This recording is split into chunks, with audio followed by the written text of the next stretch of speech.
There's a specific kind of silence that grows in a marriage. It's not the silence of peace or comfort. It's the silence of a man who has learned to stop hoping. When a husband goes too long without intimacy, he doesn't just miss the physical act, he misses the feeling of being chosen. And most people think he's just sexually frustrated, but the truth is much darker than that. He's undergoing a psychological withdrawal that changes who he is as a partner, and sometimes who he is as a person. What happens isn't loud. There's no fight, no ultimatum. Just a slow, quiet erosion of connection that both people feel, but neither one knows how to name. It starts small. He reaches for you and you're tired. Fair enough. It happens again a week later and you've had a long day. Completely understandable.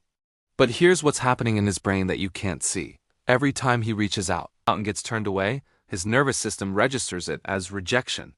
Not intellectually, emotionally. And after enough repetitions, his brain starts doing what brains do, it adapts.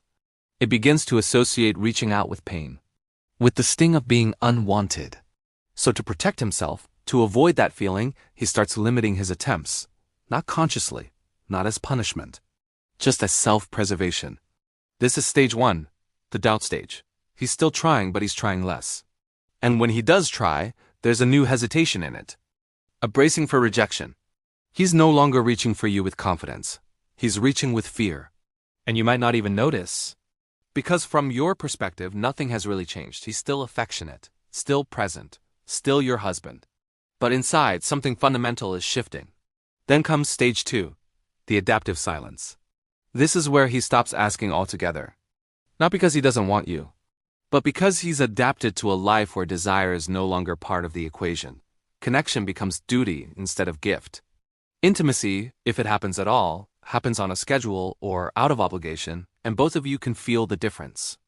This is the stage where he stops being your lover and starts being your roommate. You still live together, you still function as a unit. But the electricity is gone. And here's the insidious part. This stage can last for years. It's stable. No one's unhappy enough to leave. No one's happy enough to fight for change. You're just coexisting. If this is starting to feel uncomfortably familiar, you'll want to hear what comes next. Because stage 3 is where the real shift happens. The identity shift.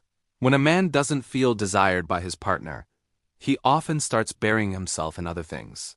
Work, hobbies, the gym, video games. Anything that gives him a sense of competence or purpose or value that he's no longer getting from you. If he isn't your man in the bedroom, he becomes the provider everywhere else. Or the dad, or the guy who's really into golf now.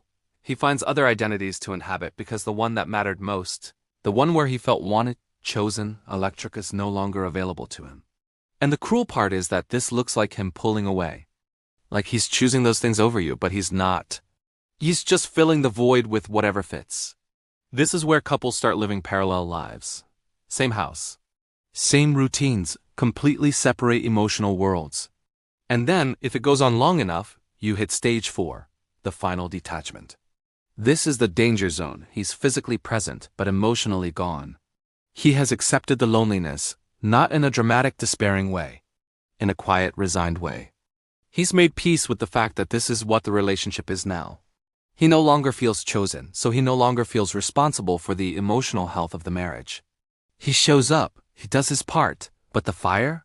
The effort to connect, to romance, to pursue, that's gone. And it's not coming back without something major shifting. This is what people call an invisible divorce.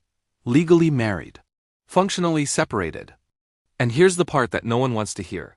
This didn't happen because of one fight or one betrayal or one massive failure. It happened because of 1,000 small moments where connection was available and one person said, "Not tonight." I'm genuinely curious whether you've seen this pattern in your own relationship or someone else's. Do you think it's reversible at every stage, or is there a point of no return? Because here's the deeper truth that makes people uncomfortable. For men, intimacy isn't a reward for a good day or a bonus for doing the right things. It's the reassurance of the bond. It's the language that says, you are more than a paycheck, more than a co-parent, more than a person I share space with. It tells him the fire is still alive, that he is still wanted, that the relationship is still a relationship and not just a functional partnership. And when that language stops being spoken, he stops hearing that he matters in the way that makes him feel like a man in love, rather than just a man in a marriage. This isn't about sex for the sake of sex. It's about what sex represents. It's the one arena where he gets to feel chosen in a way that's specific to him. Where his worth isn't tied to productivity or usefulness, but to being desired just for being him. And when that goes away, something fundamental breaks. The tragedy is that most couples don't realize this is happening until they're in stage 3 or 4, until the silence has calcified into habit. Until both people have adapted to a version of the relationship that neither of them actually wanted, but both have accepted as inevitable. And by that point, it takes massive effort to reverse. Therapy, vulnerability, the willingness to have uncomfortable conversations about needs and resentments and all the small deaths the relationship has endured. Some couples do it. They claw their way back. But most don't. Most just stay in the quiet. Because it's easier than admitting how far they've drifted. Easier than risking rejection again. Easier than hoping for something better and being disappointed. Here's what most people miss. Love that is only assumed eventually becomes love that is forgotten. You can't coast on the fact that you got married, that you said vows, that you're still in the same house. Those things are structure. They're not connection. Connection has to be actively maintained. It has to be proven, not just in words but in actions, in prioritizing each other. In making space for desire even when life is exhausting. In choosing each other again and again, not just once at an altar. And when one person stops choosing, the other person eventually stops waiting to be chosen. That's not bitterness. That's not revenge. That's just survival. So if you felt this distance growing in your own life, or if you've watched it happen to someone you care about, you're not alone. Relationships don't die from one big explosion. They die from 1,000 unsaid words. From 1,000 small moments of disconnection that no one thought were important enough to address. And by the time someone notices, the silence has already settled in.